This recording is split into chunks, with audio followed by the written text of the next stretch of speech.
Aloha, everyone. It's Antonio with HypnosisProductReviews.com. Today I'm interviewing Carl Smith from the UK about his talk about working with people in emergency services with hypnosis. How you doing, Carl? Hello there, mate. How are you? I am doing fantastic, and hopefully we won't have too many technical difficulties because the sound was kind of goofy earlier. So I know you're super excited. Yeah. I No, cannot wait for Hypnothoughts Live. no, I can't. I mean, this is the third year for Hypnothoughts Live, and it's my third year as well, and I thoroughly enjoy it. There's a great bunch of people there, and you can meet some great people, and some of the talks and presentations that go on are amazing, really. So it'd be great to get back there this year. Oh, you know what's really cool? They've got Igor there this year. That's I would say one of the biggest names in the hypnosis industry. Yeah, that's looking cool. I might look to go to the. He's got a post-course on, I believe, so that'd be good to look at. Yeah, I wish I had all the money and all the time in the world. I would stay there for the talk. Mate, the amount of money you earn, you must be spending the whole lot. Okay, your audio just cut out real bad, but hopefully we could get past these little audio hijinks. I was gonna ask what, and so this talk that you're gonna be doing, if you can give my audience a brief background of I guess how you got into hypnosis, and then what your talk is gonna be at HypnoThoughts. Yeah, I mean, technically about 7 years, but prior to that, I served 12 years in the mix in all of this is that your local holiday rep won't send you to. I've been to all the places. I've done all the Bosnias, the Kosovos, the Northern Islands and stuff like that, which UK troops send to. I've seen my fair share of carnage, let's say, on the way. After 12 years, I decided enough was enough. So I thought, well, I'll go from one frying pan to another frying pan. So, with one day off, after lots of applications, I joined the police force, UK police force, and served as a UK police officer for 10 years. In that time, I was what my UK people would know as a armed response officer. Over that side of the water, you would know it as SWAT officer. So I spent 8 years as a SWAT officer in the police, doing all types of manner of jobs, as you can probably appreciate, enjoying that. So I've spent 22 years of my life in uniform, 12 years Army, 10 years police, 8 of that being a SWAT officer. And then in 2006, just to round off a long story short, while sitting indoors, a drink driver entered into my life by crashing into our house. That was in 2006. And in 2006, that young fellow run me over once. He reversed over me and then drove over me when he realised he was stuck in a cul-de-sac. Coming out of that, physically I was damaged, but mentally I didn't realise how bad I was until I was really having recurring nightmares, numbness, and flashbacks to incidents that I've been involved in.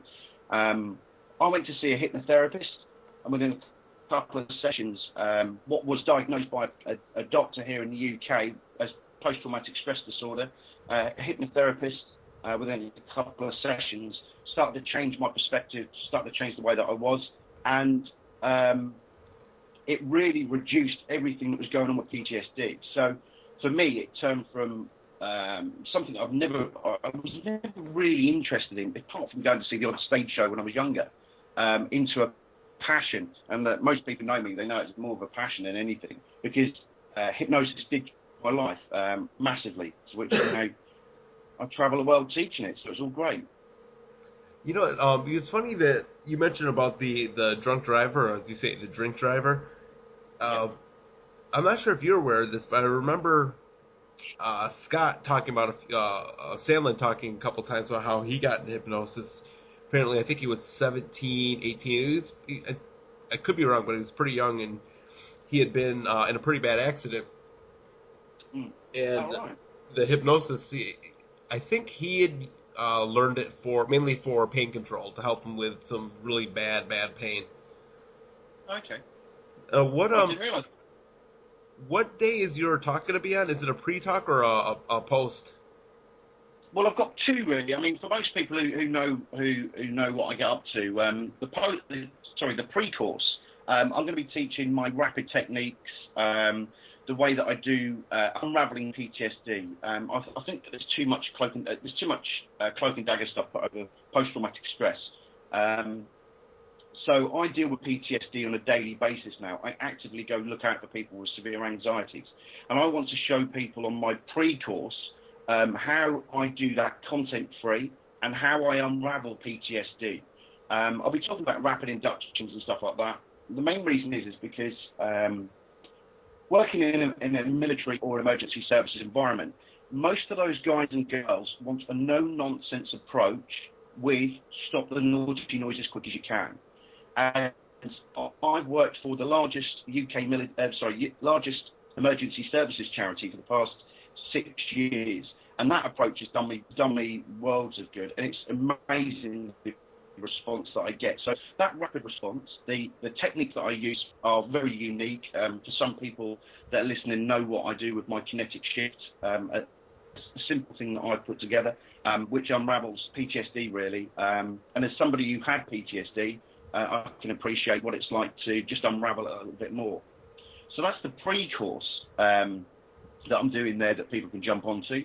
And at the very end, on the last day, I'll be doing a presentation on working with military and emergency services. And I'll be talking about my approach, how I do things, how I demonstrate to those people that are fairly cautious, let's say, that may be in fairly unique roles, like firearms, or they may be in intelligence units or whatever, that have to be very careful in what they talk about. And I'll talk about how I do that content free and how my approach is, and what other networks and support you could, as a therapist, look for in that realm. And not only that, what we do tend to forget about our military and our emergency services is it's not just the person that's been involved, maybe the emergency services guys and girls or military. You've got to look at the family of those people, because they're the ones who take the brunt of it, and that's my big thing as well, looking after those people that are behind the scenes. Yeah, definitely with military, they need some really good help with PTSD. Something that's interesting. I found out. I think I found out about this about 3, maybe 4 years ago on Oahu, the next island over, at one of the military bases. I don't know if it was Hickam. I'm not sure which base it was. They were doing a pilot program using EFT to help with stress, PTSD, etc. Yeah, it's massive. I mean, over here, I mean, in the UK, I mean, it's something most people know. I don't know why hypnosis and PTSD, but I thrive on I do, because I use EFT as well. I don't predominantly just use hypnosis. I use different techniques. I'm hoping to go on the havening course with Mr. Rudin and Mr. McKenna in October. So there's another technique there, but the technique that I use on my clients and teach my students is a method of using it content free. The way that I can only explain PTSD in my terms it was like a pressure cooker. Lots of several different events. Most people may be able to, who read about PTSD, about PTSD, would understand that it's a series of events that accumulate the stress factors that basically compress and compress and compress. Then that one instant, it could be stubbing your toe. In my case, it was 12 years of military, getting shot at, blown up, and all that type of stuff.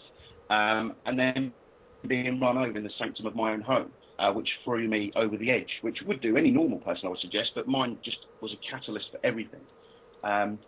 So with PTSD, if you can remove certain elements, if you can remove layers, let's say, or instance or certain elements, then it no longer becomes PTSD, or the made-up word called PTSD as we know it. And just reduce it to severe anxiety. Once I've got severe anxiety, I then reduce it down even more until I've got anxiety, and then I reduce it down even more.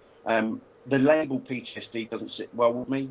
Post-traumatic stress disorder. What is the disorder? I don't know. I think it gives it a nasty label. So I started to do a little bit of change work on that as well.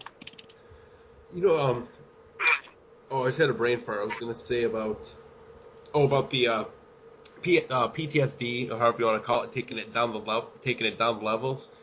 With Yeah. somebody that has severe anxiety, just helping them a little bit, just showing let's say we all use the terms. A lot of us use the term on a scale of 1 to 10. How high is it? If you take Yeah, the somebody, sub stuff. yeah, the SUD scale. If you take somebody from say a 10 to a 7, that's huge for somebody with a fear or phobia. Massive, mate. Absolutely, mate. And that's my whole point, you see. I mean, we label it up as PTSD. Doctors throw this big label up to it. And for those people may agree with me, they may not agree with me. I don't, that's not, as some had it. What I like to do is to reduce it. If you can reduce it and reduce it just a fraction and take away the numbness, the nightmares, the uncertainty, the anguish, if you can take away one of those elements, then you're just helping that person. And what I teach and how I do it is removing it by layer and just bringing it all the way down and then giving them the responsibility to get out there, get up their backsides and start working again and going back to the person that they were. There are some people out there that love holding on to that label. We know that. And some people out there that are very keen to see me. I mean, my books are full all the time with military emergency services and people outside that, by the way, that have been involved in maybe serious incidents or anything like that. But because of that, just reducing those layers, just a little bit. And the big thing for therapists out there is don't be scared of that label PTSD. That's my take on this. Don't be scared of it. If you go in with good intent, you're going to come out with good results. That's why I look at things. And I think that I think there's a fine line where you have to be careful, especially let's say if somebody's dealt with like a rape or something. You also have to be really careful. So I think sometimes personally, I found out that there's been times where I've gotten a little brave for my taste, and I realized I've had maybe 1 or 2 sessions which it could have turned out way worse. So I kind of stepped back. I'm like, you know what? That's definitely not my forte. Yeah, but the thing about that is as well is for those people who know that when I served in the police and stuff like that, I'd obviously attended the initial stages of sexual assaults or rape or anything like that, and I can appreciate what it's like for the person at the person I'm seeing, because we don't all just put a uniform on and just come double up. We have all got emotions as police officers, but at the other end of that, for what I do, I've actually had 2 people that were sexually assaulted and severe sexual assaults on them. And I use my same technique on that. And that works just to treat as well. It's the same as the way that I always explain to people. The incident that happened, at the moment I got run over, will stay with me for the rest of my life. The emotion, the heartache, and the feeling has now disappeared. It's now dissipated. And that's what we can do with sexual assault as well. That's what I use it for. On my technique is to reduce that and to take away that emotion. Same as what everybody else does. I've just got a fairly unique way of doing it. That's all. Interesting. And what are the dates on your talk? I believe it's my pre-course is the 19th, so the couple of days before the event, before Hypnothoughts Live. I'll be on a couple of days beforehand, so those people that are there that would like to join me in and see what I can get up to, you're more than welcome to book on the course there, or the the post-presentation on military and emergency services is right at the very end. So thank you, Mr. Sandland, for that, sticking me right at the back. But I'm on last seminar, I believe I am. So people can look that up. Okay, here I'm actually looking at the website right now. Let's see, Carl Smith. Okay, 20th. Okay, advanced. Okay, oh, you're doing advanced hypnotherapy skills at the beginning. So you're doing 2 talks. Yeah. Okay, you're doing the advanced hypnotherapy skills. And everybody that's listening to this, if you want to check out his talks, go to htlive.net. And you go there, just click workshops. There's oh my God, there's so many talks. I wish I was I wish I was a millionaire. I probably wouldn't come back to Kauai. Mm. For those people that would be interested to see how I work, how I operate, if they go to, if you type in head on, as in head and then on and then hypnosis, headonhypnosis.com, you'll find me there. And there's a few videos. You'll see me doing some videos, a presentation talk as well. I tend to do a lot of talks for military and emergency services around the country. And I go to other places. And there's a video there. If you just click on there, you'll see what I get up to. And for those people that are interested, and whether you believe it or not, there's a video on there that says 6 minutes stop smoking. You can actually see me watch me do my technique in 6 minutes and stop a young lady from smoking. 12 weeks on, she still hasn't had a cigarette. So, I'll go with that. So those people who want to have a look at it, it's Head On Hypnosis. And then if you want to, you can come meet me on a Precourse. Or if you're really interested in working with emergency services, then come join me at the end of Hypnothoughts Live, one of the last presentations. Or we could all meet at the Alligator Bar. I think we're all familiar with that place. Or we could just sit there and just stick people to the Alligator Bar, mate, because that's all that's going to happen. Yeah, I'm actually, let's see, last time I drank was about a month ago, and I'm planning on, I want to do the sober thing, so should be interesting. Mate, you know for a fact that Hypnothoughts Live is an absolute blast. It's a great bunch of people, lots of good seminars and a good drink at the Alligator Bar later on in the evening. And then, you can do, Las Vegas, you've got Las Vegas to go play. So it's an amazing thing. So, especially the Fremont night as well. I don't know what they're going to do this year with Fremont because obviously, we had to move down last year. But that's a great, great night as well to watch other people in action. And also, what I found as well with Hypnothoughts Live is people that get attracted to the way that certain individuals work, and you can go watch that individual as well. And I get, when we're doing the street stuff, it's I love doing that because it builds up the confidence in people. So if I can help out anyone this year, please give me a shout, and we'll go out and do the streets of Las Vegas. Definitely, and I'm pretty sure I might have to watch out for Martin this year. I think I took a couple of jabs at him from some of these podcasts, so I might have to watch out for him. Yeah. Martin's floating around somewhere. He's in the ether somewhere. I know.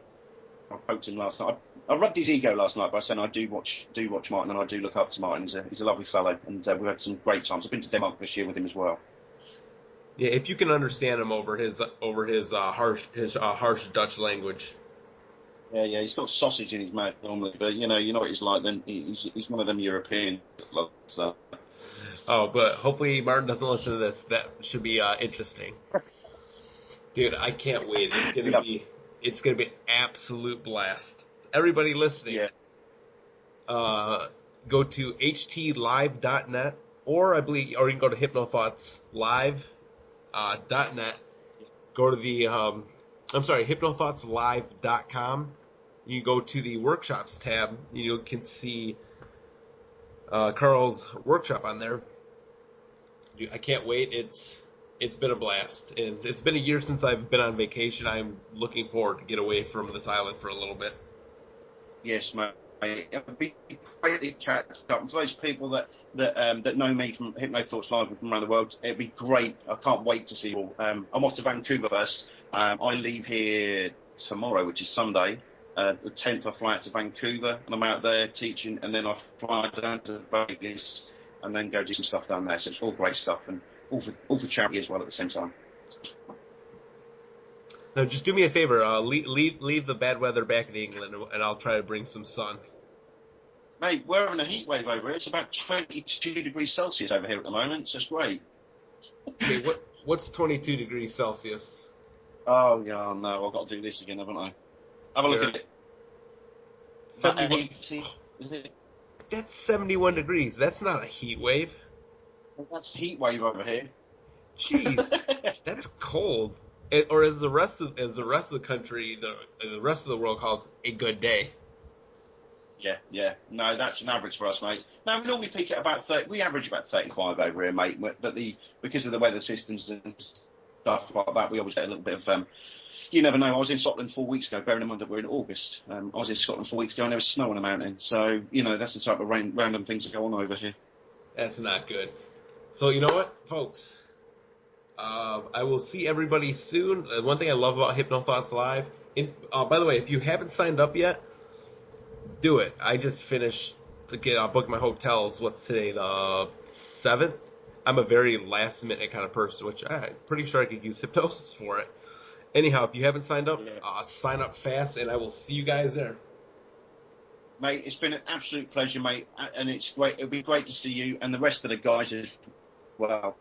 And if I can help any of those, any therapists out there, then please ask me while I'm out there. If you want to come to the seminars, come. That'd be great. I can't wait to go see some people, Ivan, especially my big man, Mr. P, as well. It's going to be awesome. Rob, thank you very much, and I'll catch you in about another 10 days' time. It will do. I will see you soon.